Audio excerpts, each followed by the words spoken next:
La parrilla gallega va a comenzar, la segunda temporada va a venir, con sonrisas e historias para vivir, nuevos entrevistados para flipar. Prender el fuego ya, los artistas están empezando a entrar. Prender el fuego ya, los artistas están empezando a entrar, la segunda temporada está lista para empezar. Bienvenidos al tercer programa de la parrilla gallega. Hoy tenemos con nosotros a Manuela Millán, trabajadora de la OMIC, sindicalista y feminista. Buenos días, Manuela. Gracias por aceptar nuestra invitación y estar aquí con nosotros. ¿Cómo estás? Gracias a vosotros. Muy bien, gracias. Vamos a preparar las brasas. Empecemos con algunas preguntas sobre tu labor en el Ayuntamiento de Bueu. Sabemos que trabajas en la Oficina Municipal de Información al Consumidor, la OMIC. ¿Cuál es tu labor principal allí?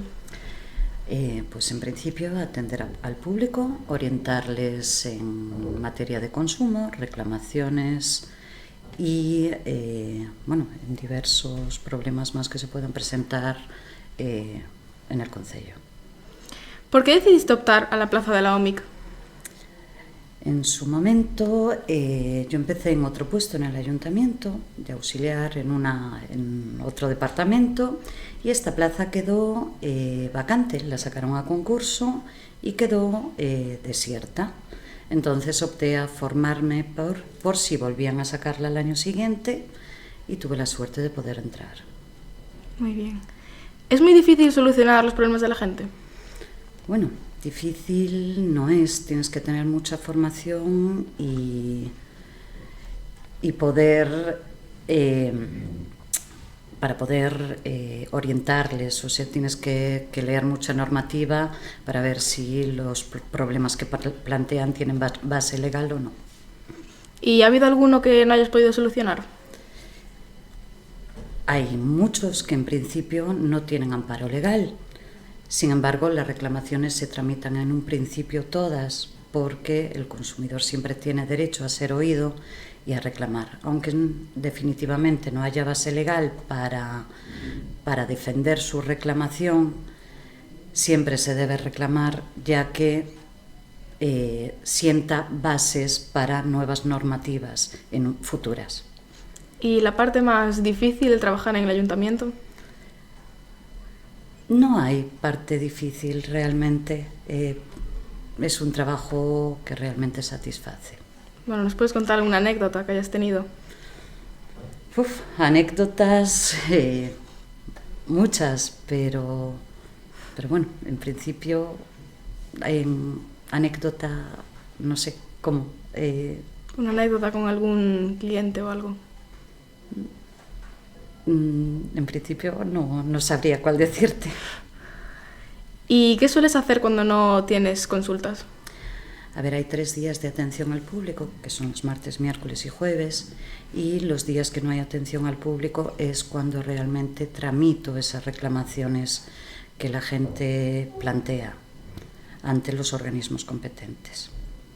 Si no tuvieras tu trabajo actual, ¿qué te gustaría hacer? ¿Qué te gustaría trabajar? No me imagino otro trabajo que no sea este.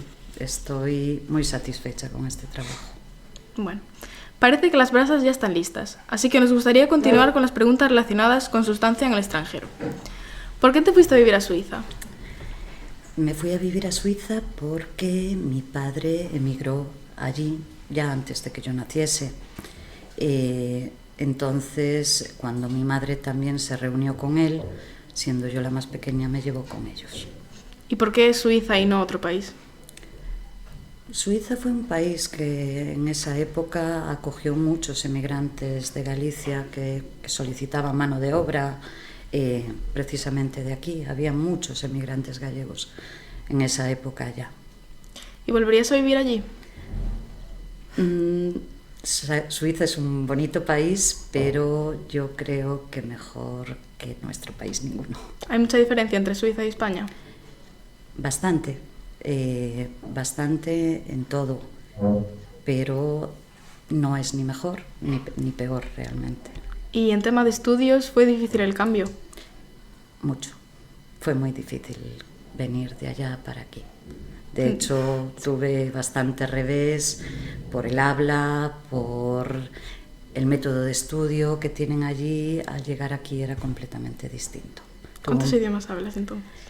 Hablo 6 idiomas. ¿Cuáles? alemán, dialecto suizo, francés, inglés, italiano, bueno, castellano y gallego, obvio. Entonces me he comido 7. ¿Cuál fue el más difícil? El castellano. Sí. Sí, el castellano. Porque yo me fui de muy pequeña para allí, tenía 5 años, y en mi casa se hablaba gallego. Gallego, o sea, con seseo y con geada. Y claro, después allí, claro, aprendí alemán, con la gente aprendí el resto de idiomas que nos daban en clase, pero no se hablaba castellano realmente. Fue recién cuando llegué para España que me encontré con la dificultad del castellano. Bueno, realmente la vi no aquí en Galicia, sino cuando me fui para Canarias, que tenía que pensar las palabras cuando tenía que hablar en castellano. Bueno, esto va tomando forma. Las brasas están que arden. Antes de continuar con las preguntas, queríamos proponerte un reto. ¿Nos podrías explicar cuál sería el proceso para poner una reclamación? Sí, en principio, bueno, yo os traje un modelo de hoja de reclamación. Sabéis que todo consumidor, cuando compramos algo, tenemos unos derechos sobre el bien adquirido. Entonces, muchas veces las empresas, por voluntad propia o por cortesía comercial, o no tienen inconveniente ninguno a solucionar cualquier conflicto que se pueda plantear en algo que adquiristeis. Pero hay otras veces que las empresas y el consumidor no llegan a ningún acuerdo. Por lo tanto, existe el mecanismo de defensa al consumidor. Las hojas de reclamaciones, os traje un par de modelos. En principio, esta sería la hoja de reclamación ante la OMIC del Concello de Bueu. Esta sería la reclamación ante la Xunta de Galicia. Todas estas dos están en las páginas web, se descargan, son PDFs escribibles. Y después está esta hoja, parece mentira, pero no tengo ninguna en la oficina, que es este modelo, que es de autocalco. Esta reclamación es la que se pediría en un establecimiento. Tú tienes algún problema con una tienda, no quieren hacer valer tus derechos, no te quieren hacer un cambio, una devolución o anular algo que hayas comprado que decidiste que ya no lo quieres en un plazo de 14 días. Pues le pides esta hoja de reclamaciones. Tienen que dártela, están obligados a tenerla, a exponer un cartel que diga que sí que la tienen y en cuanto tú la pides, dártela. ¿Por qué? Porque es una sugerencia. Ellos tienen un plazo de 15 días para darte una contestación. No tiene por qué ser favorable. Como yo siempre digo, el cliente no siempre tiene la razón, pero tiene derecho a ser escuchado. Entonces, en un plazo de 15 días deberían de darte una respuesta. Si no te la dan o esa respuesta no es satisfactoria y tenemos amparo legal para defenderte, acudirías con esta hoja pues a cualquier dependencia de consumo, como sería una OMIC, una oficina municipal, o ante la Xunta. Y aquí se expondría lo sucedido y además añadiríamos que no has recibido respuesta o la respuesta no es satisfactoria. Una vez que presentas esto, pues nosotros, los trabajadores de consumo, hacemos una mediación con la empresa e intentamos llegar a un acuerdo entre las dos partes. Si no, pues tendríamos que ir a un arbitraje, que es una resolución de conflictos fuera extrajudicial. Pero en principio la mayoría de reclamaciones se suelen solucionar en fase de mediación. Pues muchas gracias. Volviendo con la entrevista, nos gustaría que las siguientes preguntas estuviesen relacionadas con la labor de Manuela como abanderada del feminismo y enlace sindical. ¿Desde cuándo eres sindicalista? Desde mi época de estudios, como quien dice. Siempre fui delegada escolar y después cuando inicié mi primer trabajo, pues en Lanzarote, me hice delegada representante de los trabajadores de casi todas las empresas en las que he estado, en las que he trabajado. Y aquí en el Concello de Bueu, desde hace ahora ya 10 años, 8 o 10 años. ¿Y por qué decidiste representar a los trabajadores? Porque yo defender los derechos de las personas es algo que va conmigo, va en la sangre. ¿Por qué decidiste formar parte de la ejecutiva local de la CIC del Morrazo? Hace 2 años hubo elecciones, el secretario de la CIG en el Morrazo me preguntó si quería poner mi granito de arena como representante de la administración local, porque está formada por varios representantes, como educación, varios sectores. Entonces me preguntaron si quería participar y de cabeza, claro, como ya he dicho antes, donde pueda echar una mano, pues ahí estoy. Pues en los últimos años te hemos podido ver leyendo varias veces el manifiesto en las manifestaciones del 8M. ¿Eres feminista? No soy feminista, realmente. Soy igualitaria. Creo en los derechos y oportunidades entre hombres y mujeres por igual, no feminista en sí. Aunque ¿Y qué opinas? Parezca que no. Sí. ¿Qué opinas de las feministas por moda? Pues no, porque como me reitero en lo que acabo de decir, yo creo que tanto los hombres como las mujeres somos exactamente iguales. Cierto es que las mujeres tuvimos que luchar bastante para estar a la par y aún hay algunas pequeñas diferencias, pero siempre en la igualdad. Ni yo por encima, ni él por encima. ¿Y te cuesta mucho salir a dar las charlas el Día de la Mujer Trabajadora? Bueno, como veis, soy muy nerviosa. Entonces, sí, puedes verme 2 días antes hablando sola por casa y leyendo el manifiesto. Realmente sí me cuesta, pero es algo que me gusta, realmente. ¿Y cuando vas a dar las charlas a los institutos, las preparas tú o te dan un guión? No, en principio, un poquito lo que acabo de resumir aquí, pero más ampliado de cómo es toda la función con casos reales. Se dan esas explicaciones, las preparo yo. Cierto es que desde el COVID no tuve oportunidad de ir a ningún sitio porque bueno, hubo ciertas restricciones, pero antes sí.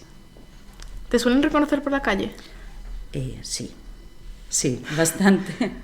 ¿Y crees que es por las manifestaciones o por trabajar en la OMIC? Yo creo que mucha gente pues me tiene aprecio porque yo también soy muy cercana a las personas, o sea, a la gente no le importa, pues a lo mejor si tiene alguna duda, algún problema, pues acercarme y decir, Manuela, me pasó esto ayer, aunque sea un domingo. Y realmente tampoco me importa porque si alguien tiene un problema que le está quitando el sueño, son 5 minutos de mi tiempo que me quita realmente. La parrilla ya está casi a punto, pero antes de despedirnos, aquí van las últimas preguntas. ¿Por qué quisiste sacarte el título de peluquera? No quería sacarme el título de peluquera realmente. Lo que pasa es que cuando volví de Suiza para aquí no me convalidaban los estudios para poder empezar BUP. Por lo tanto, tuve que matricularme en una FP mientras me sacaba el graduado escolar por nocturno para después poder continuar estudiando. Bueno, sabemos que pintas cuadros. ¿Cómo nació esta afición? De Suiza nos inculcaron mucho pues no sé cómo explicarlo. Nos inculcaron en clase pues mucho el arte, entonces, pero claro, cuando ya nació mi hijo casi que dejé de pintar nada.